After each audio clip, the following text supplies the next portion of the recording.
Imagine a world without measured time. No appointments, no minutes, no seconds. Only the sun moving across the sky. For thousands of years, humanity tracked time not with mechanical gears, but with nature's greatest light source. So, who first bent time by reading the language of shadows? This is the fascinating story of the sundial. Around 4000 BC, the Sumerians and Egyptians noticed that the shadow of a simple stick placed in the ground shifted throughout the day. The Egyptians turned this concept into massive obelisks. The day was divided between sunrise and sunset, with the shortest shadow marking noon. For the first time, humanity transformed time into a visible object. However, early sundials had a major flaw.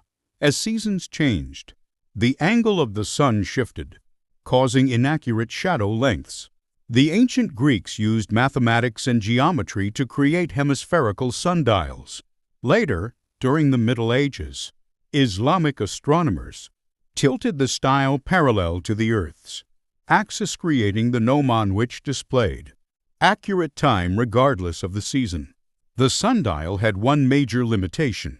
When night fell or clouds gathered, time stopped. This limitation drove humanity toward water clocks, candle clocks, and eventually mechanical gears.